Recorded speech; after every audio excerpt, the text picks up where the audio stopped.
نحمده ونصلي ونسلم على سيدنا ومولانا محمد رسوله النبي الأمي الرؤوف الرحيم المكين الأمين العظيم وعلى آله الطيبين الطاهرين وصحبه الكرام المتقين. أما بعد،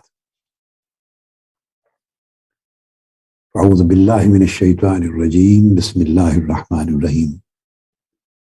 وذروا ظاهر الإثم وباطنه إن الذين يكسبون الإثم سيجزون بما كانوا يقترفون. صدق اللہ مولانا العظیم.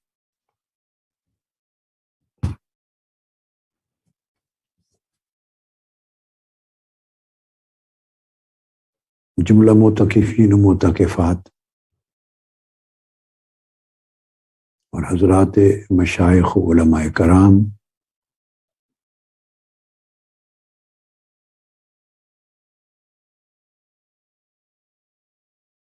میں اور دنیا بھر کے اطراف و اکناف سے اس وقت میرے خطاب کی مجلس میں شریک ہونے والے تمام خواتین و حضرات، السلام علیکم ورحمۃ اللہ وبرکاتہ.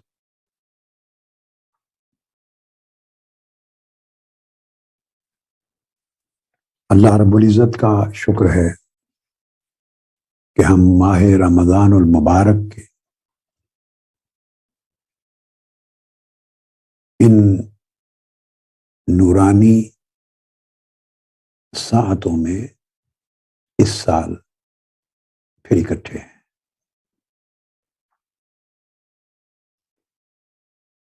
اور رمضان کے آخری عشرہ کے جو ایام و لیالی ہیں، یعنی دن اور راتیں آخری عشرہ کے جس میں آپ یہاں جمع ہیں، ان میں اللہ رب العزت کی بارگاہ سے اور مالا اعلیٰ سے رحمتوں، برکتوں، بخششوں کا نزول تو بڑی کثرت کے ساتھ ہوتا ہی ہے، مگر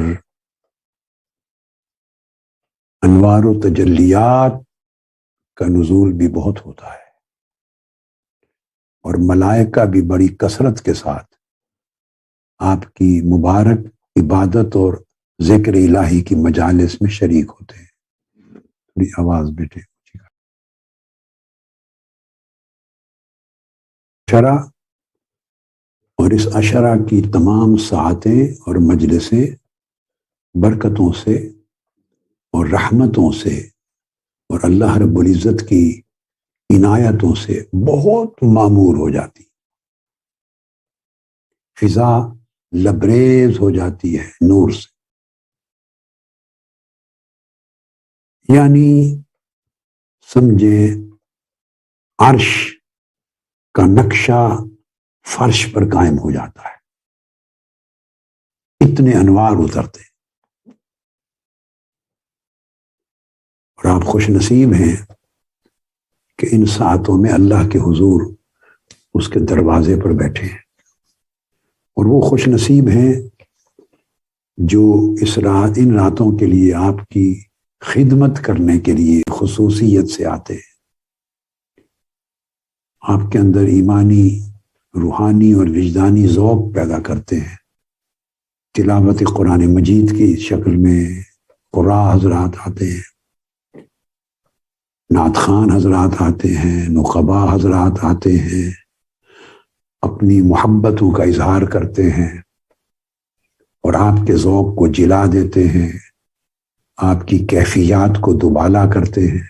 اور کثرت سے علماء کرام ہر شب تشریف لاتے ہیں، وہ سماع بھی کرتے ہیں اور اپنی موجودگی سے علماء دین ہیں آپ کو برکتیں بھی دیتے ہیں. حضور علیہ السلام کی امت کے علماء کا موجود ہونا یعنی ان کا وجود بھی اپنی مجلس اور گرد و رواں میں باعث برکت ہوتا ہے، حاصل بھی کر کے جاتے ہیں اور دے کر بھی جاتے ہیں۔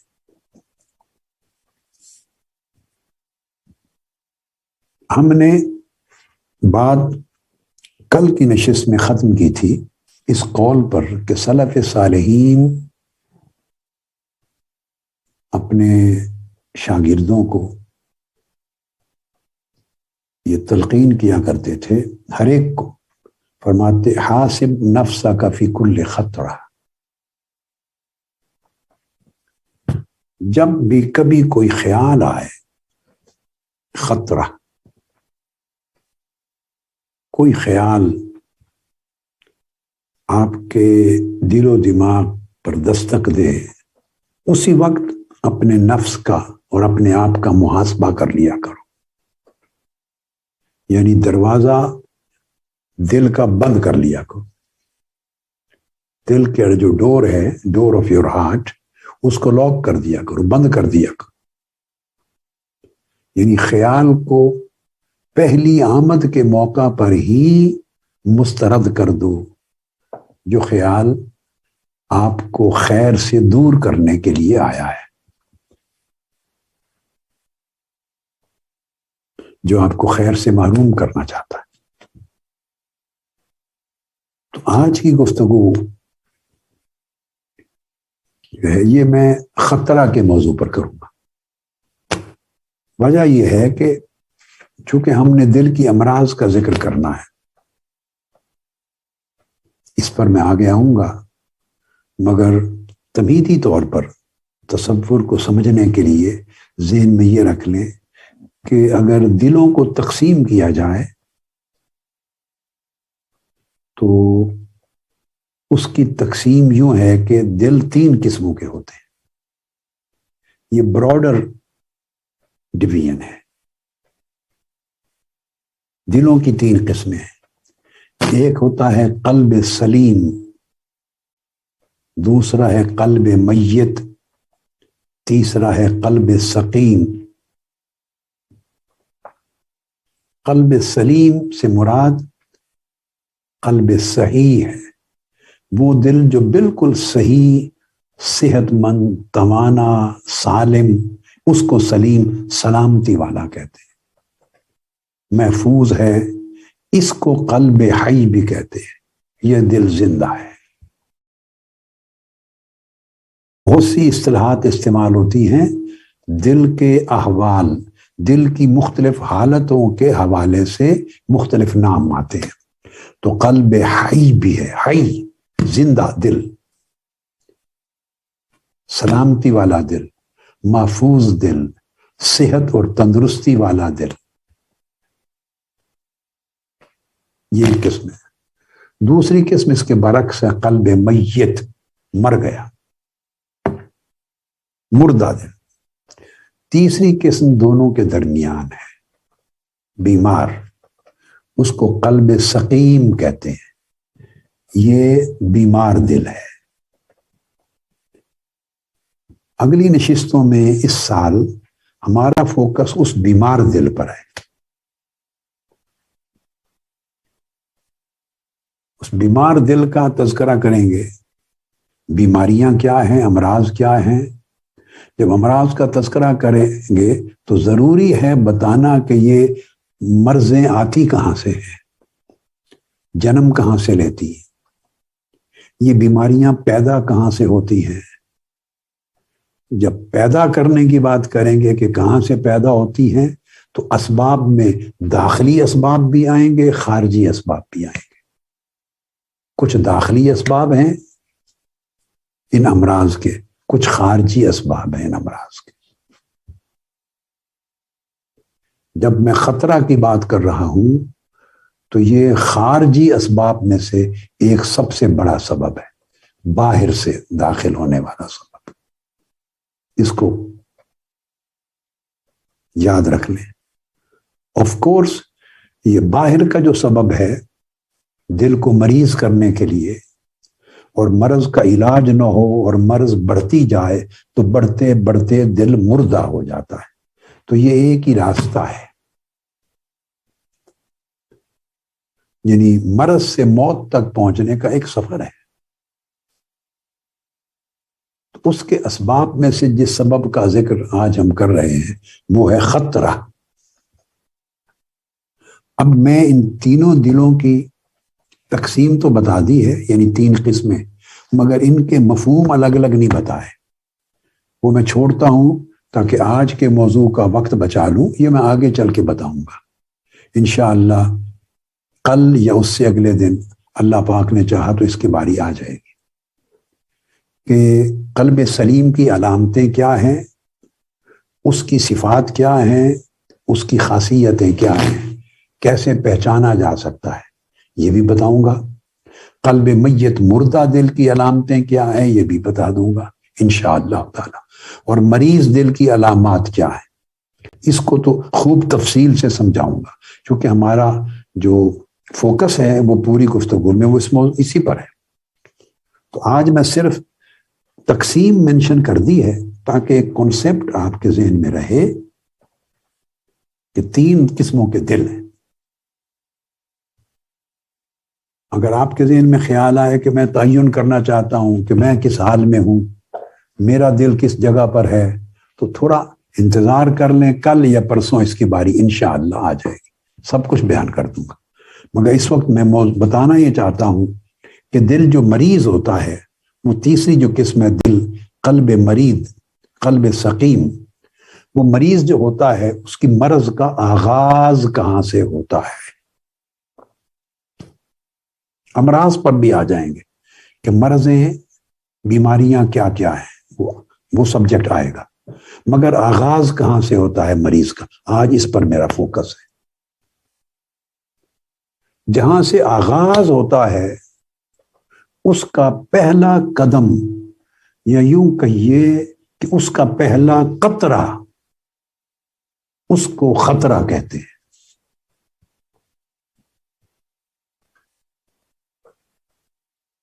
دل میں امراض کے داخلے کا یا امراض کے ہجوم کا جو پہلا قطرہ ہے، جہاں سے بگننگ ہوتی ہے، نقطہ آغاز، اس کو خطرہ کہتے ہیں. اور خطرہ کیا چیز ہے؟ خطرہ اس خیال کو کہتے ہیں جو جسٹ پہلی بار یا ایک بار آپ کے دل دماغ کو وزٹ کرتا ہے، آپ کے دل و دماغ میں آتا ہے، گزر جاتا ہے، اس کو خطرہ کہتے ہیں. خطرہ بھی آپ کے دل و دماغ میں جمع نہیں ہے، لہذا اس کی ابھی پرماننٹ ایگزسٹنس نہیں ہے آپ کے دل میں. اس نے ابھی وجود نہیں پایا آپ کے اندر، آپ کے دل میں جگہ نہیں پائی، بس آیا، وزٹ کیا. اب یہ توجہ طلب ہے جو سلف صالحین اور اولیاء کاملین، صحابہ کرام اور تابعین و اتباع تابعین کے زمانوں سے لے کر جتنا اسلاف کا زمانہ گزرا، پہلی صدیوں کا، قرون اولا جو قرون صالحہ تھی، اور اولیاء کرام ہمیشہ اپنے طالبوں کو، شاگردوں کو اور قلب کی حفاظت کی طلب، لگن اور تڑپ رکھنے والوں کو یہ سبق دیتے تھے کہ بیٹے جب پہلی بار ڈور نوک ہو، یعنی خطرہ آئے، فرسٹ وزٹ ہو جب اس خطرے کا، اس برے خیال کا، تو اسی وقت اپنے نفس کا محاسبہ کر لو، چوکیداری کرو، اسی وقت چوکیدار بن کے کھڑا ہو جاؤ. کیوں؟ اب یہاں سے بات آج کی مضمون کی شروع ہو رہی ہے. اس لیے کہ جب خطرہ سادہ لفظ میں نے آپ کو بتا دیا، اس کا معنی آگے میں سمجھاتا ہوں، آگے معنی اس کا بھی سمجھاتا ہوں. ابھی میں نے سادہ سا کنسپٹ دے دیا جو ہر ایک کو آسانی سے سمجھ میں آ جائے کہ خطرہ سے مراد لیں کوئی برا خیال. اب برا کس طرح کا، اس کو بھی ایکسپلین کروں گا. وہ چھوٹا سا درجہ بھی ہے اور بڑا درجہ بھی ہے. کوئی خیال جو آپ کو ڈسٹرب کر دے، آپ کے اندر ایک یکسوئی تھی، اس یکسوئی کو خراب کر دے. دین پر یکسوئی تھی. آپ کے اندر ایک اطمینان تھا دین پر، نیکی کے لیے، خیر کے لیے. اس اطمینان کو ڈسٹرب کر دے، اس میں ہیجان پیدا کر دے. آپ کے اندر نیکی، اطاعت، بھلائی، خیر، عبادت، سخاوت، انفاق، اٹھنے اللہ کے لیے، اٹھنے، ذکر کرنے، تلاوت کرنے، نعت سننے، سجدہ ریزی کرنے، توبہ کرنے، استغفار کرنے، لوگوں کے ساتھ اچھائی کرنے، بھلا کرنے کے لیے یہ رغبتیں تھیں طبیعت میں، یہ میلان تھا. تو جو خطرہ ہوتا ہے پہلا برا خیال، وہ خیال اس جگہ ہٹ کرتا ہے جہاں سے اس نے کوئی راستہ بنانا ہے، جہاں سے اس نے آپ کو ڈسٹرب کرنا ہے، جہاں سے اس نے آپ کے یقین کو شک میں بدلنا ہے، جہاں سے اس نے آپ کو ڈی فوکس کرنا ہے، آپ کی رغبت کو کم کرنا ہے، نیکی کی بجائے بدی کی جگہ پیدا کرنی ہے، وغیرہ وغیرہ. یہ میں نے آپ کو چند جملے بول دیے، اس سے تصور سمجھ گئے آپ. فرمایا جب وہ پہلی بار وزٹ کرتا ہے، خطرہ خیال آتا ہے، بس اسی وقت اچھا چوکیدار یہ ہے کہ وہ الرٹ ہو جاتا ہے، اسی وقت اپنے نفس کی حفاظت کرتا ہے.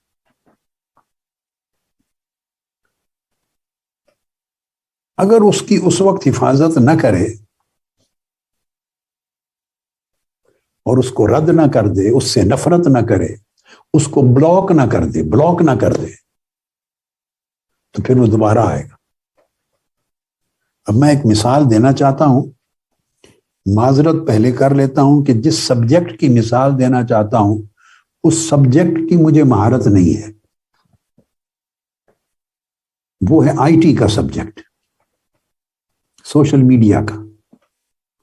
تو میں آئی ٹی کو نہیں جانتا، سوشل میڈیا اور سیل فون اور الیکٹرانک یہ سسٹم. یہ میرے بیٹے بیٹھے ہیں، ایکٹیوسٹ بیٹھے ہیں، یہ پوری ملت بیٹھی ہے علامہ نور اللہ صدیقی صاحب کی، اور میرے سوشل میڈیا ایکٹیوسٹ جو پوری دنیا میں خیر کی جنگ لڑتے اور شر کو کچلتے ہیں اور اس مشن کو سر بلند کرتے ہیں. بیٹے آپ کے لوگوں کے لیے میرا اسپیشل پیار اور اسپیشل پیغام ہے محبت کا اور دعائیں ہیں. اچھا، تو میں نے اس لیے معذرت کی بیٹے کہ کوئی اونچ نیچ ہو جائے میری بات میں، چونکہ میں زیرو ہوں اس سبجیکٹ میں یوزر نہیں ہوں اور نہ میں نے، تو اس میں مجھے جو ضرورت ہوتی ہے میں ہیلپ لیتا ہوں. حماد بھائی سے لے لیتا ہوں، اپنے شیخ احمد بھائی سے لے لیتا ہوں، احمد سے، باسمہ باجی سے لے لیتا ہوں، جو باجی ہوتی ہیں، جو ہوتا ہے اویلیبل، بصیر ہوتا ہے، راضی ہوتا ہے. تو راضی کا بھی علم تھوڑا سا مجھ سے زیادہ ہے تو کچھ نہ کچھ بتا ہی لیتا ہے مجھے، تو میں مدد لے لیتا ہوں. اب یہ ہنس پڑے ہیں یہ سن کر کہ راضی کا علم بھی مجھ سے کچھ زیادہ ہے. مطلب ہے جس کا آئی ٹی میں مجھ سے کچھ زیادہ علم ہے اس کا مطلب ہے کہ وہ بھی صفر ہے. نہیں مجھ سے بہتر ہے بیٹے، میں صفر ہوں. اچھا، تو میں مثال دے رہا ہوں اس کی. آپ دیکھیے، آپ اگر میرے ساتھ ایسے ایک دو واقعات ہوئے ہیں تو مجھے اس سے جان چھڑانے مدد لینی پڑی. آپ سیل فون یوز کرتے ہیں بیٹے. اچھا، میں ایک مثال دے رہا ہوں. میں نے ایک مرتبہ شیخ احمد سے کہا، احمد بھائی سے، احمد مصطفیٰ العربی، ان سے کہا، سیل فون جب میں نے لیا تو میں نے کہا بیٹے کسی وقت میں تھک جاؤں کسی ٹائم تو مجھے نکال دیں جو beautiful places of the world ہوتی ہیں، خوبصورت جھیلیں، لیکس، جیسے پاکستان میں ہنزا کے اندر وہ لیک ہے، کیا نام ہے اس کا، شنگریلا لیک. اس طرح اور پورے دنیا کے ملکوں میں بڑی بڑی خوبصورت لیکس ہوتی. کینیڈا میں ایک لیک لوئس ہے، اور لیکس ہیں، نام اب آپ کو آئیڈیا ہو گیا. تو دنیا کے تمام ملکوں میں، مغربی دنیا میں، چائنا میں، رشیا میں، یورپ میں، افریقہ میں بڑی بڑی خوبصورت لیکس ہوتی ہیں. پھر وادیاں ہوتی ہیں، گرینری ہوتی ہے، پہاڑ ہیں، خوبصورت مناظر ہیں، پلین ایریاز ہیں. تو خوبصورت جہاں اللہ رب العزت کی حسن قدرت اور حسن فطرت کے نظارے ہیں، گرینری ہے، پانی ہے، پہاڑ ہیں، آبشاریں ہیں، دریا بہتے ہیں. مجھے یہ مناظر پسند ہیں بچپن سے. وائی آپ کو بتا رہا ہوں، میں بہت چھوٹا تھا، بہت چھوٹی عمر میں ہمارے گھر سے جنگ میں، گھر سے 3 میل کے فاصلے پہ دریائے چناب تھا، اور اس سے آگے دریائے جہلم 1 میل کے بعد. دونوں دریا ساتھ ساتھ بہتے تھے. تو میں ہفتے میں 2-3 راتیں میلوں کا سفر کر کے دریائے چناب کے کنارے جاتا تھا، سمندر دریا کے سامنے، وہاں ذکر، اذکار، مراقبے اور کرتا تھا. میں یہ سوات کی طرف اور یہ جو جاتا تھا تو اڑک ہے، چشمے ہیں، وہاں پہاڑوں میں چشموں میں بیٹھتا تھا. تو چشموں کی جو آواز ہے اور پانی کی، اس کی آواز سے بھی میں صدائیں اللہ رب العزت کی سننے کی دل کی کانوں سے کوشش کرتا تھا. وہاں ذکر اذکار کرتا، مراقبے کرتا تھا. یہ بچپن، لڑکپن، نوجوانی کے زمانے سے. تو میرا ایک ذوق ہے ان مناظر کے ساتھ. میں نے کہہ دیا کہ مجھے لگا دے بھائی. انہوں نے نکال کے مجھے ایک دے دیا، میں دیکھتا رہا. اگلے دن دیکھا تو دنیا جب، اور میں جو کھولا اپنا سیل فون تو بے شمار مناظر، مختلف لوگوں نے فوٹوگرافی کی ہوتی ہے اور ویڈیو کلپس ہوتے ہیں دنیا کے مختلف، جو کہیں سیر پر گیا اس نے کلپ بنائے. تو اس طرح کے خوبصورت مناظر پوری دنیا کی مشرق سے مغرب تک وہ میرے سیل فون میں آنے لگ گئے. فیس بک پہ سمجھیں یا کیا. میں نے کہا یہ کون بھیج رہا؟ اب میں وہ آپ کو خطرہ بتا رہا ہوں کیسے وزٹ کرتا ہے. میں نے بچوں سے پوچھا، میرے بیٹے یہ تو آپ نے ایک نکال کے دیا تھا مجھے، یہ تو اور ایک ملک آ گیا، کہ ایک اور ملک آ گیا، اور آ گیا، یہ ساری دنیا کے آ گئے. اتنی طویل فہرست ہے کہ ختم نہیں ہوتی. خوبصورت مناظر پوری دنیا آنکھوں کے سامنے آ گئی. جھیلیں، دریا، آبشاریں، مناظر، وادیاں، سب کچھ آ گیا. تو انہوں نے مجھے بتایا کہ جو فیس بک ہے یا یوٹیوب کا بھی ایسا ہی سسٹم ہوگا شاید، وہ نہیں معلوم، کہ جو فیس بک ہے اس میں آپ ایک چیز ایک بار دیکھیں، یعنی ایک چیز وزٹ کر لیں تو فیس بک کو پتہ چل جاتا ہے کہ اس آدمی کا انٹرسٹ کیا ہے. وہ پھر خود بخود سینڈ کرتا ہے، اور اتنا سینڈ کرتا ہے کہ ہجوم کر دیتا ہے، انبار لگا دیتا ہے، دریا بہا دیتا ہے. سارا کچھ آپ کو ہر روز نئی سے نئی چیزیں جو اپلوڈ ہوتی ہیں وہ آپ کے نمبر پہ آ جاتی. آپ میں سے کتنے لوگ اس فینومینن کو جانتے ہیں، یوز کرتے ہیں؟ ہاتھ کھڑا کریں، ہاتھ کھڑا کریں. میں اس لیے پوچھ رہا ہوں کہ مجھے اطمینان ہو جائے گا کہ اب جو بات سمجھانا چاہتا ہوں کتنوں کو بڑی آسانی سے سمجھ میں آ جائے. تو اندازہ کیا ہے؟ یعنی صرف اس کا اندازہ تو مجھے یہ لگ رہا ہے کہ صرف میں ہی پیدل ہوں، باقی تو سب سوار ہیں. اب اس مثال کو اپنے ذہن میں رکھ لیں، اس سے آپ کو پوری بات سمجھ میں آ جائے گی. تو یہ جو فیس بک ہے، یہ یوٹیوبز ہیں، اور یہ الیکٹرانک ٹولز ہیں، جتنا کوئی سوشل میڈیا ہے، یہ اس نظام کو اگر ذہن میں رکھ لیں تو بس یوں سمجھیں کہ اس کو ایک بار خطرہ، ایک خیال جب آپ کے ذہن پہ وزٹ کرتا ہے اور آپ اس کو رد نہیں کرتے، یعنی بلاک نہیں کرتے، اس کو بلاک نہیں کرتے، سٹاپ نہیں کر دیتے، بلاک کر دیں، رد کر دیں، تو وہ خطرہ، یہ وہ برا خیال، میں آگے چل کے بتاؤں گا کہ برا خیال بھیجتا کون ہے. یہ بھی آج کا سبجیکٹ اگر ٹائم کے اندر گنجائش ہو گئی تو پیچھے اس کے بھی، جیسے یوٹیوب اور فیس بک کے مالکان ہیں تو خطرات کے بھی مالکان ہیں پیچھے جو بھیجتے ہیں خیالات. یہ قرآن مجید میں ہے، آقا علیہ السلام کی حدیث پاک، سنت نبوی میں ہے، یہ دین کا سبجیکٹ ہے. یہ محض خواب و خیال کی باتیں نہیں ہیں کہ بیچتا کون ہے. یہ مانگے تو بیچنے والوں کو پتہ چل جاتا ہے کہ ہم نے یہ خیال بھیجا، اس نے اس کے دل دماغ کے دروازے کو کھٹکھٹایا، اور اس بندے نے اس کو وزٹ کیا، ملاقات کی اس خیال سے، اور کراہت محسوس نہیں کی، اس کو ریجیکٹ نہیں کیا، اس کو بلاک نہیں کیا، بھگا نہیں دیا. اس کا مطلب ہے اس کو پسند آیا خیال، وہ پھر بھیجے گا اگلے دن. پھر آگے بھیجے گا، پھر اور بھیجے گا، پھر اسی قبیل کے خیالات، خطرات، خواطر، اسی قبیل کے جو خطرات ہیں وہ بھیجنے لگ جاتے ہیں، آنے لگ جاتے ہیں، اور جیسے آتے رہتے ہیں تو وہ دیکھتے ہیں کہ اس بندے کی طبیعت میں تھوڑی سی گنجائش پیدا ہوئی ہے، رغبت پیدا ہوئی ہے، کچھ ریسیپشن ہے، سپیس ہے، تو وہ پھر اور آتے ہیں حتیٰ کہ آپ ان خواطر سے، وہ خواطر کا لفظ جب یوز ہوتا ہے تو اس کی قسمیں آ جاتی ہیں، میں انہیں سمجھاتا ہوں آگے، مگر اس وقت میں اس کی ایک قسم پر بات کر رہا ہوں، خطرہ جو برے خیال پر مبنی ہے، برائی کا دھیان پیدا کرتا ہے، تو وہ محسوس کر لیتے ہیں اس کے مالکان، بھیجنے والے، سینڈرز، آرگنائز کرنے والے، اور وہ خطرہ اور اس کے پیچھے محرکات کہ اس کی انس ہے، اس کے ساتھ ہو گیا، مانوس ہے، اس کو اس سے نفرت نہیں، کراہت پیدا نہیں ہوئی، اس نے گنجائش رکھ لی ہے، حتیٰ کہ آپ پھر خیال آتا رہتا ہے اور آپ اس کے اندر اس کو پسند کرتے رہتے ہیں، اور اگر دھکا دے کے نکال نہ دیں اور وہ آتا رہے بار بار آتا رہے، تو وہ جو خطرہ تھا وہ وسوسہ بن جاتا ہے، بار بار آتا رہے تو خطرہ وسوسہ بن جاتا ہے، یعنی آپ کے اندر پہلے دروازے پر نوک کرتا تھا، آتا تھا گزر جاتا تھا، آتا تھا گزر جاتا تھا، تو وہ خطرہ تھا۔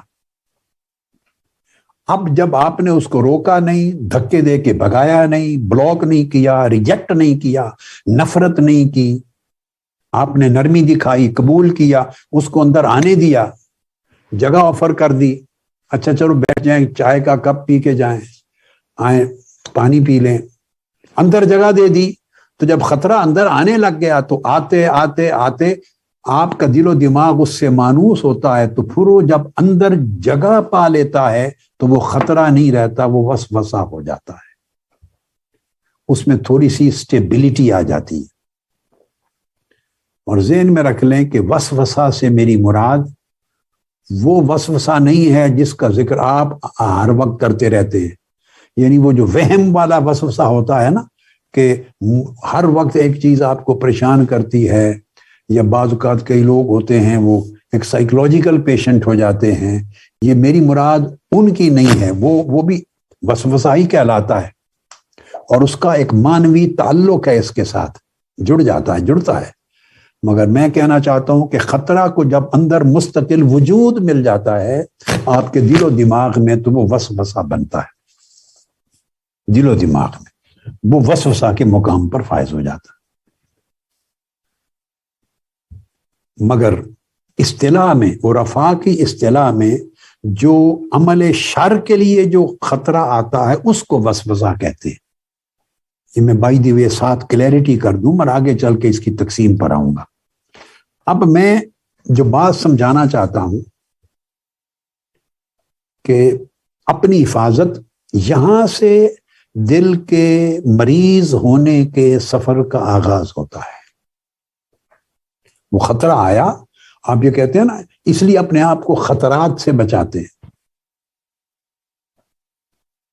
خطرات، جو آدمی اپنے آپ کو خطرات سے نہیں بچاتا، اس کا مطلب کیا ہے؟ ایکسپوز رکھتا ہے اپنے آپ کو۔ یہاں میں آپ کو خطرہ، حفاظت، امان اور تقوی، یہ کنسپٹ سمجھا دوں۔ یہ سیکیورٹی کیا ہے؟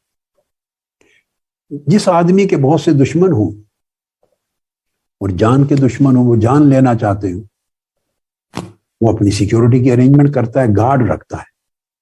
تو گارڈ کا مطلب کیا ہے؟ جو آدمی غیر ضروری یا مشکوک یا جس سے خطرہ لاحق ہو، وہ اس کے قریب آنا چاہتا ہے تو گارڈ اس کو روک دیتے ہیں، آپ کے قریب نہیں آنے دیتے۔ بس اس مثال سے آپ کو بات اور سمجھ میں آ جائے گی۔ سیکیورٹی گارڈ کیا کرتا ہے؟ آپ کے ہاں سیکیورٹی گارڈز ہیں، مشکوک آدمی کو آپ کے قریب نہیں آنے دیتا، آپ کے گھر میں انٹر نہیں ہونے دیتا، دیٹس اٹ، وہیں سے بھگا دیتا ہے۔ کیوں مشکوک آدمی کو نہیں آنے دیتا؟ کہ اس مشکوک آدمی سے خطرہ ہے۔ اب یہ خطرہ دوسری سینس میں ہے، ڈینجر کے سینس میں، یہ ڈینجر کے سینس میں ہے۔ اردو میں جب ہم یوز کرتے ہیں یا عربی میں ایک لفظ کے کئی معنی ہو جاتے ہیں۔ مگر وہ معنی بے شک مختلف ہوں، مگر ان مختلف معنی کے اندر بھی ایک قدر مشترک ہوتی ہے، ایک کامنالٹی ہوتی ہے، ایک مفہوم میں ایک یکسانیت ہوتی ہے، کہیں نہ کہیں جا کے وہ معنی ملتے ہیں۔ تو آپ کی سیکیورٹی یہ ہوتی ہے کہ آپ کے گارڈ مشکوک آدمی کو آپ کے قریب نہیں آنے دیتے، آپ کے گھر میں، یعنی آپ کے دل کے گھر میں مشکوک شے کو انٹر نہیں ہونے دیتا سیکیورٹی گارڈ۔ یہ اس کو کہتے ہیں حاسب نفسک، اپنے دل پر سیکیورٹی گارڈ رکھ۔ لوگوں، اپنے دلوں پر سیکیورٹی گارڈ رکھو، ان کی سیکیورٹی کرو، تاکہ کوئی مشکوک شے تمہارے دل کے گھر میں داخل نہ ہو، کوئی مشکوک شے تمہارے دل کے قریب نہ آئے، مشکوک شے تمہیں چھوئے نہیں، ٹچ نہ کرے۔ تو جو آدمی سیکیورٹی نہیں کرتے، ایکسپوز ہوتے ہیں، دشمن آسانی سے حملہ آور ہو جاتا ہے۔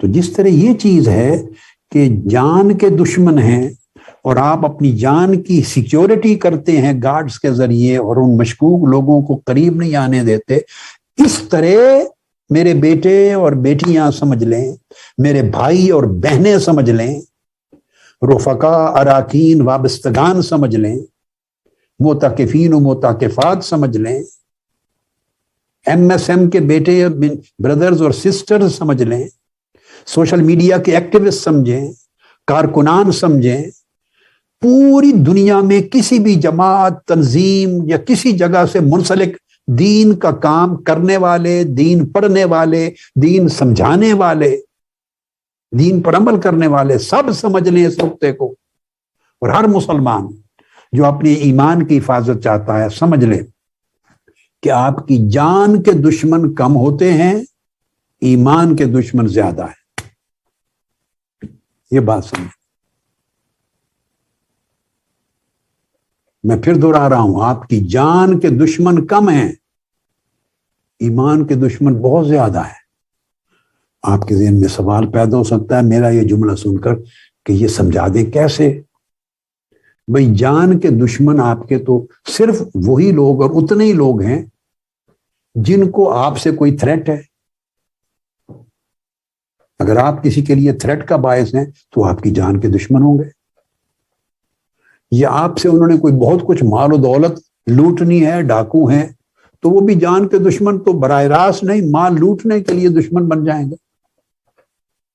مگر آپ اگر کسی کے لیے خطرہ ہیں تو تبھی کوئی جان کا دشمن ہوگا، یا کوئی اتفاقیہ کسی کی جان چلی جائے ایکسیڈنٹلی تو الگ ہے، مگر جان کے ایز سچ دشمن کم ہوتے ہیں، چیدہ چیدہ لوگوں کے ہوتے ہیں، جن سے بعض خاص طبقات کو، بعض خاص لوگوں کو، ان کے مفادات کو، ان کے منصوبہ جات کو خطرہ ہوتا ہے، جن کا وجود ان کے لیے تھریٹ ہوتا ہے، وہ جان کے دشمن ہوتے ہیں، وہ نہیں چھوڑنا چاہتے آپ کی جان کو۔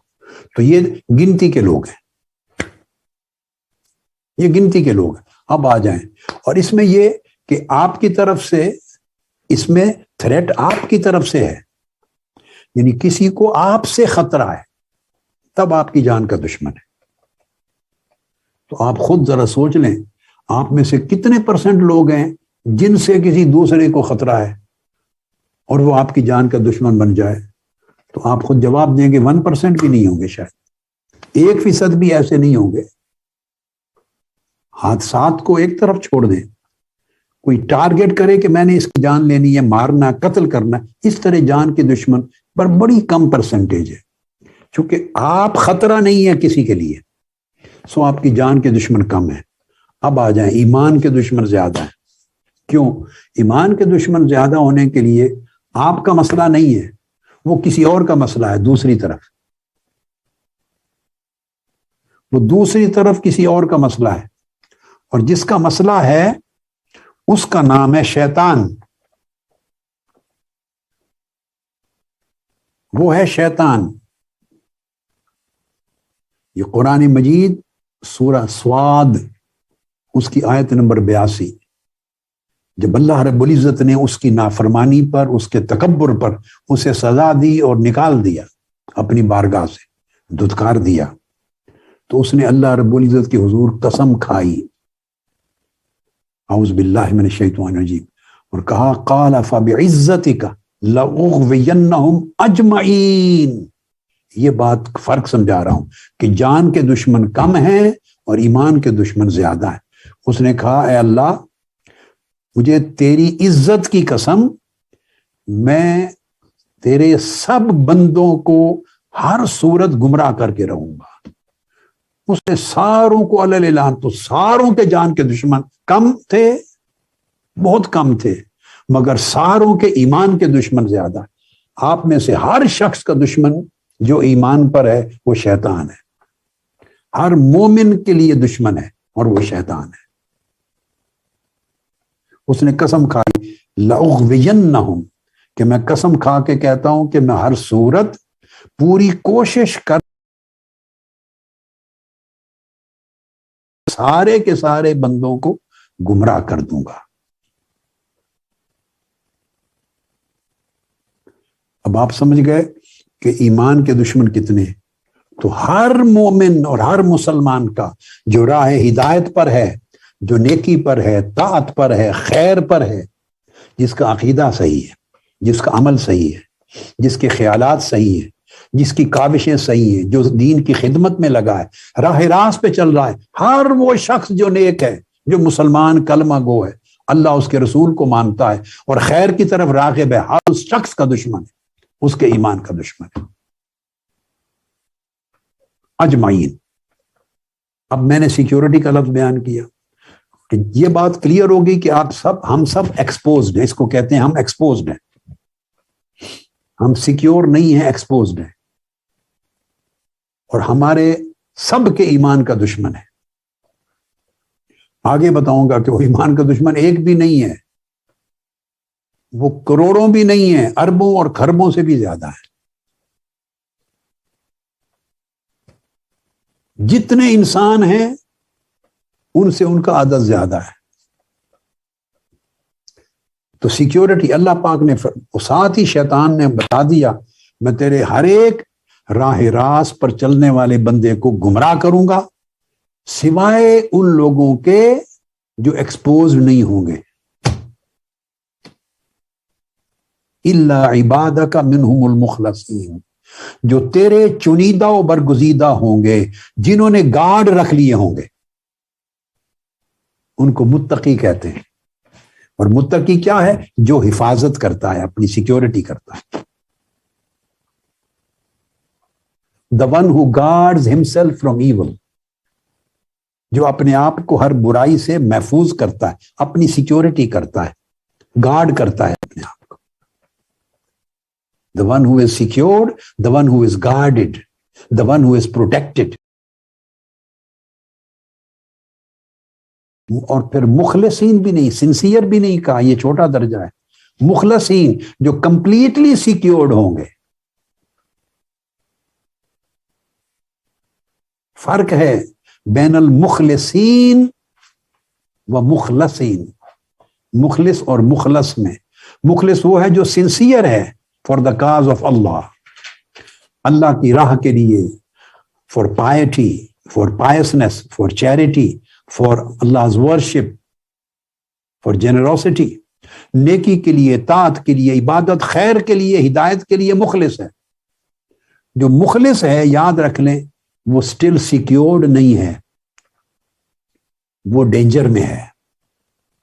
مگر جو مخلص ہے، لام پر زبر آ جائے تو مخلصین جو ہو جاتے ہیں. یہ صیغہ ہے مفعول کا، تو اس کا مطلب ہے جو سیکیورڈ ہیں کمپلیٹلی، جو well guarded and well secured, جنہوں نے تیری مدد سے جن کی حفاظت ہو گئی ہے، جنہوں نے اپنے آپ کو تیری مدد کے حصار میں رکھ دیا ہے، اپنے آپ کو تیری حفاظت کے حصار میں ڈال دیا ہے، جن کو تو نے ان کے نفس کے چنگل اور شرارت سے محفوظ کر دیا. تو سوائے وہ لوگ جنہیں تیرے کرم سے محفوظ بنا دیا گیا ہے، محفوظ بنا دیا گیا، ان پر میرا نہیں چلے گا، وہ میرے حملے سے بچ جائیں.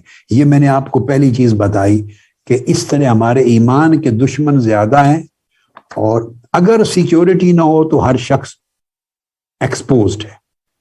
اب یہی کنسپٹ اس سے جو خطرہ ہے، ابھی آپ سمجھ گئے کہ خطرہ آتا کہاں سے، ایک اشارہ آپ کو مل گیا، ایک اشارہ مل گیا، مگر خطرات کا میں آگے تک اقسام بیان کروں گا تو 4 قسمیں ہیں اور چاروں کے سورس الگ ہیں، ان میں سے ایک سورس شیطان کا ہے۔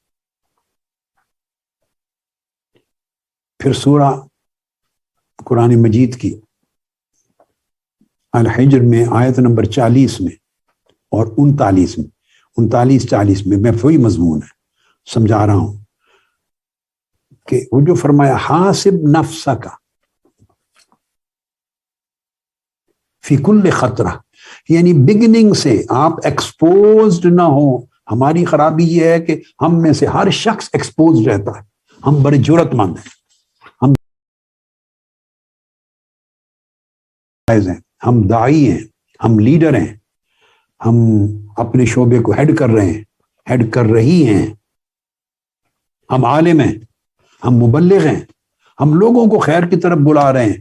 یہ سارے مغالطے ہیں، یہ سارا کچھ جو کرتے ہیں اس سے لازمی نہیں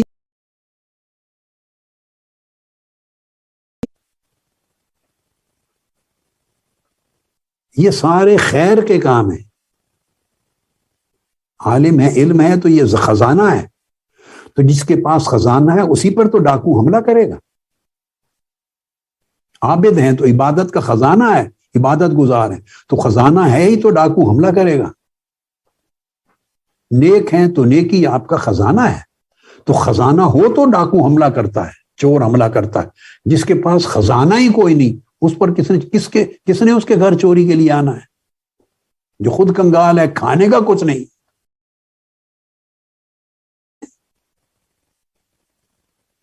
سوچئے، اب یہ اس خزانے کی مثال ایمان اور عمل صالح کے ساتھ لے لینا، کہ جس کے پاس پہلے ہی ایمان نہیں ہے اور عمل صالح نہیں ہے اور نیکی نہیں ہے اور ہدایت نہیں ہے، تو نیکیوں کا، ایمان کا خزانہ ہی نہیں ہے اس کے پاس، تو اس کے گھر چور کس نے آنا ہے؟ چور سے مراد شیطان، اور شیطان کے لشکر، شیطان کے سپاہی، اس کے جنود ہیں، یہ بھی ذہن میں رکھ لیں، افواج ہیں شیطان کی۔ قرآن مجید سورہ الشعراء آیت نمبر 95، جہنم میں جب جمع ہو جائیں گے، گرا دیے جائیں گے، تو فرمایا وَجُنُودُ إِبْلِيسَ أَجْمَعُونَ، ابلیس کی ساری فوجیں، ساری فورسز ابلیس کی، سب باقیوں کے ساتھ مل کر واصل جہنم ہوگی۔ جنود جیسے بحری، بری، فضائی افواج نہیں ہوتی ہر ملک میں، فورسز ہوتی ہیں، آرمیز ہوتی ہیں، فضائیہ ہوتی ہے، تو شیطان کے، ابلیس کے جنود ہیں یہ۔ قرآن مجید سورہ الشعراء آیت نمبر 95، اس کے جنود ہیں، بڑے لشکر ہیں بے حساب۔ تو وہ سارے لشکروں اور اپنے فوجیوں سمیت، اپنے لشکروں سمیت ساری فوجیں جہنم میں چلی جائیں گی ابلیس کے ساتھ۔ تو یہاں یہ بھی ذہن میں رکھ لیں کہ جب اس کے جنود ہیں تو پھر جنود کے رینکس بھی ہوتے ہیں، وہ دیکھتے ہیں شکار کون ہے، کس بندے پر کس طرح کے فوجی کو بھیجنا ہے، رینکس ہوتے ہیں۔ تو ابلیس کے جنود میں عام فوجی بھی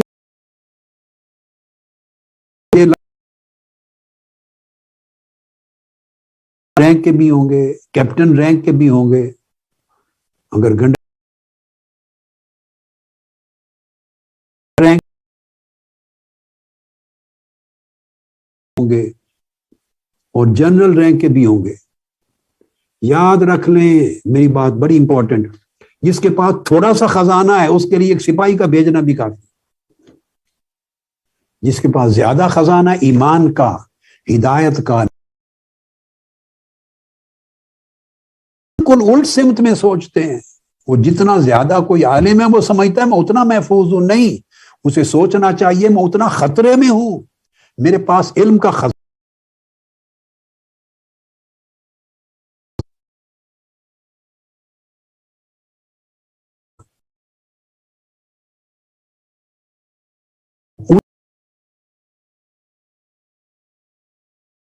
ابلیس اپنے لشکر ایک جنرل بھیجے گا، پورا ایک لشکر، ایک بٹالین لے کر،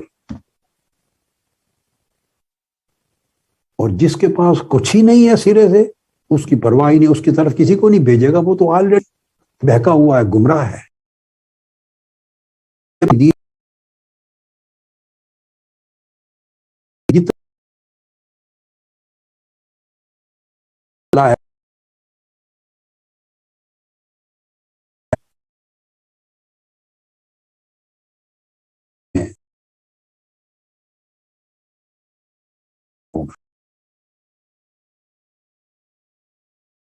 یہ جو میں نے آیت کی تھی، اس میں بھی اللہ رب العزت نے بیان کیا کہ شیطان ہے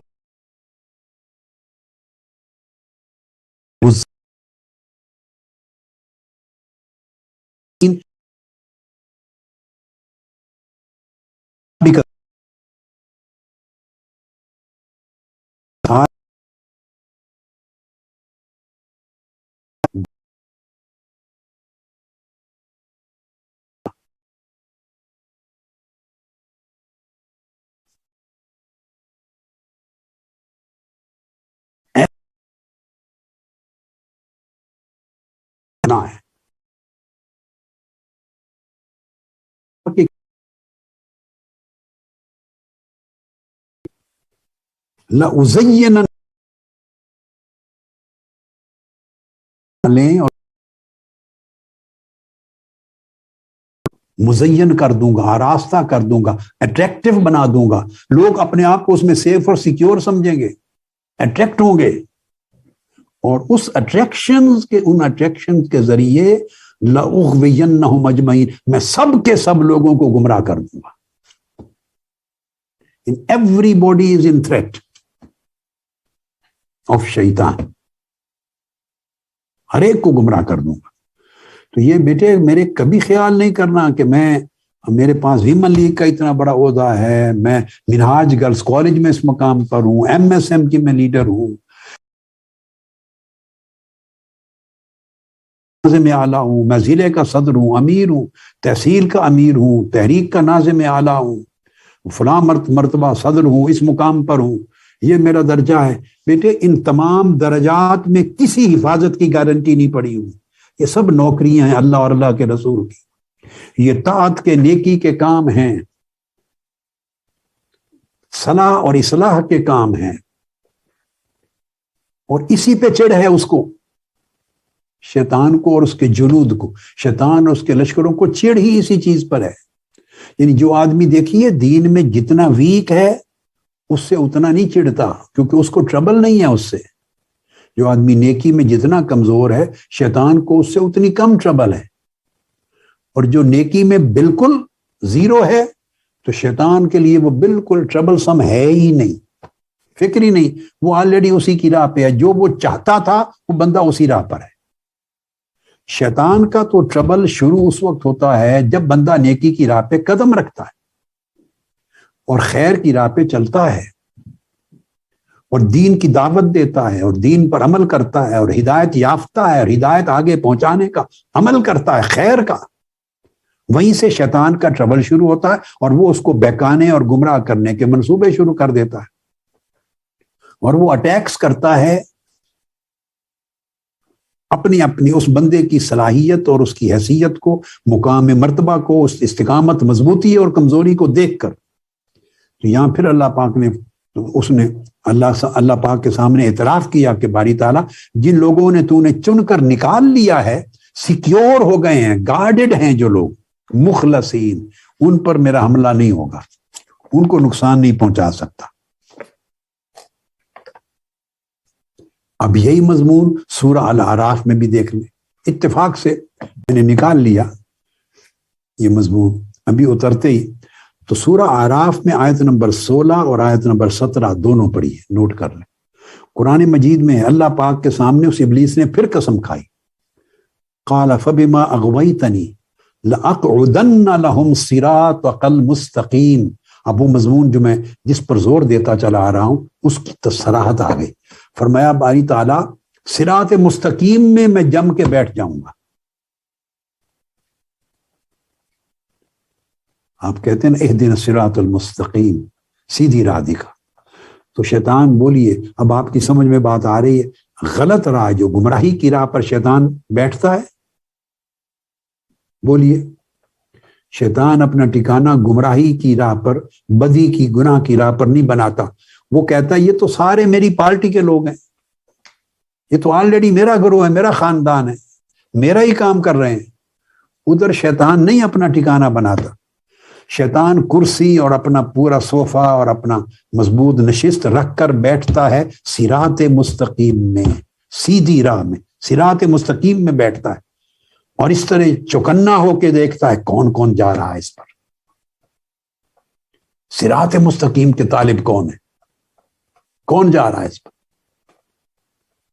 جو فرمایا لَأَقْعُدَنَّ لَهُمْ، جو صراط مستقیم پہ جا رہے ہوں گے میں صراط مستقیم میں بیٹھوں گا ان کے لیے، لہم، ان کے لیے جو صراط مستقیم پہ چل رہے ہیں، اور میں گمراہ کر دوں گا. اب آپ نے دیکھا میں نے اپنے پورے مضمون کی ایک بات بھی ایسی نہیں کی جو صرف کسی انسان کی اپنی تراشیدہ ہو ذہن کی، نہیں، سب قرآن مجید سے میں لے رہا ہوں. فرمایا میں ان کو گمراہ کروں گا جو صراط مستقیم پہ چل رہے ہیں. اور گمراہ کرنے کے طریقے سن لیں. اب میں نے جو کہا تھا نا خطرہ، پہلا خیال شیطان ایک قطرہ کے طور پہ ڈالتا ہے، پہلا خیال ڈالتا ہے. جیسے بارش آتی ہے تو پہلے ایک قطرہ گرتا ہے، اس قطرہ کے گرنے کا مطلب ہے کہ اب پیچھے سے آ رہی ہے بارش، بادل آ گئے ہیں، بارش ہوگی. تو قطرہ کی مانند ہے خطرہ. تو جب پہلا خطرہ آتا ہے اور آپ نے اپنے آپ کو سیکیور نہیں کیا، گارڈ نہیں رکھے، گارڈ کو تقویٰ کہتے ہیں، حفاظت کرنا، اپنی حفاظت کرنا، اپنا محاسبہ کرنا. اور پھر آگے تذکرہ آ جائے گا کہیں محاسبہ کے لیے مراقبہ، ہر وقت دھیان میں یہ رکھنا کہ میرا اللہ مجھے دیکھ رہا ہے. قلب، دل کے اندر اس دھیان کی پختگی کو مراقبہ کہتے ہیں. ہمارے ہاں تصور میڈیٹیشن کو مراقبہ کہنے لگ گئے ہیں، یہ غلط ہے. مراقبہ نگہ بانی اور نگرانی کا نام ہے، قلب کی دائمی نگرانی حضور مع الحق کے ساتھ، اس خیال کے ساتھ کہ میرا اللہ مجھے دیکھ رہا ہے، میرے اللہ کی نگاہ میرے دل پر ہے، میرے اللہ کی نگاہ میرے ہر عمل، ہر فعل پر ہے، ہر ظاہر و باطن کی ہر حرکت پر ہے، ہر سکون پر ہے، میرے اللہ کی نگاہ مجھ پر ہے. اس تصور کی نگہبانی کرنا، نگرانی کرنا، اور دل میں اس کو ہر وقت جمائے رکھنا، ہمہ وقت، اس کو مراقبہ کہتے ہیں. کہ آپ مراقب ہو جائیں. ہمارے ہاں عرف عام میں ایک اصطلاح ہے کہ جب ہم گردن جھکا کے ذکر کرتے ہیں یا تصور کرتے بیٹھتے ہیں آنکھیں بند کر کے، تو اس کو یہ مراقبہ کہا جاتا ہے. دراصل یہ میڈیٹیشن ہے، اور میڈیٹیشن کے لیے اردو عربی میں کوئی اور لفظ نہیں ہے، تو اس کو مراقبہ ہی کہہ دیتے ہیں. ان اے وے سمجھے، عارضی طور پہ آپ یوں سمجھ لیں کہ وہ ایک عارضی مراقبہ کہہ سکتے ہیں کہ وہ جب آپ گردن جھکا کے بیٹھتے ہیں ایک تصور پر، اپنے قلب پر توجہ دیتے ہیں، تو گویا اس کی حفاظت کر رہے ہیں، اس کی نگہبانی کر رہے ہیں، اللہ کی یاد کو محفوظ کر رہے ہیں، اللہ کی حضوری میں اپنے آپ کو جما رہے ہیں. تو وہ ایک کیفیت مراقبہ ہے. تو ٹیمپوریریلی اس عمل کو مراقبہ کا نام دیا جا سکتا ہے، جائز ہے. مگر حقیقتاً میں بتا رہا ہوں کہ مراقبہ ایک ایسی کیفیت ہے جو چند لمحوں، چند منٹس اور چند گھنٹوں کے لیے نہیں، یہ زندگی کے 24 گھنٹے اور ساری زندگی پورے دوام کے ساتھ رہتی ہے. دل کی نگہبانی کرنا اللہ کے مشاہدہ کے تصور سے، وہ دائمی کیفیت ہے، تو وہ مراقبہ ہے. اب چونکہ اور کوئی لفظ میڈیٹیشن کے لیے نہیں، تو عارضی طور پہ اس کو میڈیٹیشن کے طور پہ یوز کر لیتے ہیں کہ اس لمحے بندہ، اگر وہ مراقبہ درست ہے وہ میڈیٹیشن. بعض لوگ غلط چیزوں کا بھی کراتے ہیں، وہ خیالات اور تخیلات اور جو قوت متخیلہ ہے اس کو گرفت میں لے کے تصورات دیتے ہیں، اس سے انسان بیٹھ جاتا ہے، گمراہی کے بڑے دھندے ہیں، وہ نہیں ہے مراقبہ۔ خیر، تو بتا یہ رہا تھا کہ اپنی نگہبانی کریں ہر وقت۔ اب شیطان کس طرح اس نے وعدہ کیا اور قسم کھائی اور اللہ رب العزت کی بارگاہ میں اعلان کیا، وہ آیت نمبر 17 کو بڑے غور سے سمجھے۔ فرمایا ثم لآتینہم من بین ایدیہم، میں تیرے بندوں کو، اب میں آپ کو بتا رہا تھا کہ جس کو لفظ میں نے بولا خطرہ اور وسوسہ، یہ کدھر کدھر سے آتا ہے، کون لاتا ہے، کس کے سمت سے آتا ہے، اس کے کیا راستے ہیں، اب اس کو سمجھے۔ ثم لآتینہم من بین ایدیہم، فرمایا میں یقیناً ان کے آگے سے آؤں گا۔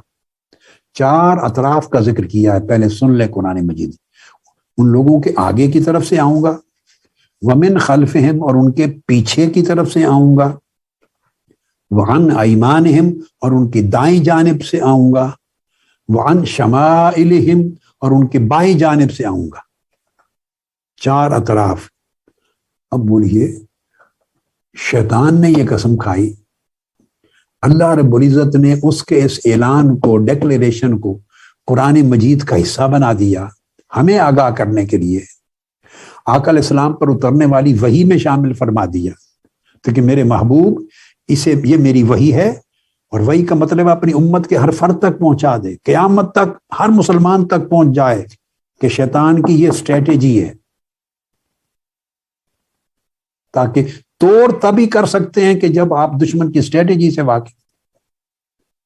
وَلَا تَجِدُ أَكْثَرَهُمْ شَاكِرِينَ، اور پھر کہا کہ باری تعالیٰ نتیجہ کیا ہوگا میرے حملوں کا، کہ آپ اپنے بندوں میں سے اکثر لوگوں کو شکر گزار نہیں پائیں گے۔ تو سب سے پہلے وہ یوں ڈسٹرب کرتا ہے کہ شکر اور اطمینان کی کیفیت آپ کی چھین لیتا ہے۔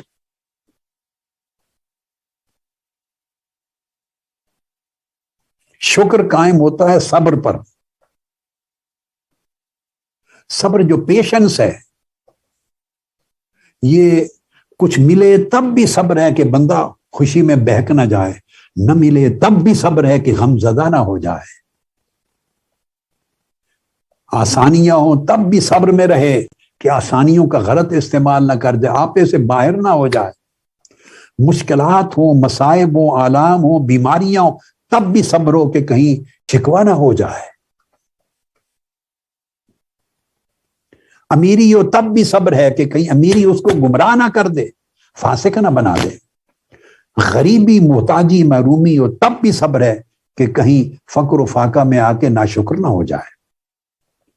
تو صبر کی جب آپ فاؤنڈیشن مضبوط کرتے ہیں صبر کی، تو اس پر شکر کی عمارت قائم ہوتی ہے۔ صبر فاؤنڈیشن ہے مکان کی، یہ میں اپنے لفظوں میں سمجھا رہا ہوں۔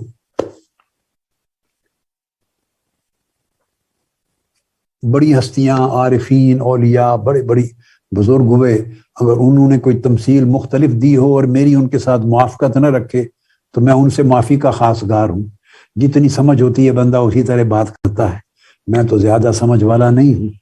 تو میں یہ سمجھا رہا ہوں اپنے بیٹوں بیٹیوں کو اور بھائیوں اور بہنوں کو کہ صبر سمجھیں فاؤنڈیشن ہے، جیسے گھر کی تعمیر پختہ کرتے ہیں، اب تعمیر جتنی پختہ تعمیر کرتے ہیں تو اسی طرح اس پر دیواریں کھڑی ہوتی۔ پہلے زمانے، اب تو خیر کنٹریکٹر کو دے دیا تو فکر ہی کوئی نہیں، پہلے آپ گھر بنواتے تھے، مستری مزدور لگاتے تھے، خود کھڑے ہو کے کرتے تھے، اور بڑا زیادہ وقت وہ فاؤنڈیشن کو مضبوط پر کرنے پہ لگاتے ہیں، اور کہتے ہیں کہ جب فاؤنڈیشن جتنی مضبوط ہو اسی حساب سے اتنی عمارتیں آپ کھڑی کر سکتے ہیں۔ اگر فاؤنڈیشن کمزور ہے تو کہتے ہیں اتنی عمارت بنا سکتے ہیں، اس سے زائد نہیں۔ اب ہمارا انجینئر فرحان بیٹھا ہوگا اور پورے اور انجینئرز ہیں، اور امجد شاہ بھی اور ناظم اعلیٰ صاحب جو تعمیرات کی نگرانی کرتے ہیں، وہ یہ نہ کہہ دیں کہ ادھر ہمارے میدان میں کیسے گھس آئے، آپ کو تو پتہ ہی نہیں ہمارے شعبے کا۔ تو میں تو ایسے اے بی سی کی سادہ سادہ بات کر رہا ہوں کہ جب آپ کے جو بلڈرز ہیں اور جو سٹی کونسل اجازت دیتی ہے آپ کو، تو دیکھتی ہے کہ وہ مضبوط بنیادیں کتنی ہیں، نیچے گہرائی میں مضبوط بنیادیں، اتنی عمارت، اتنی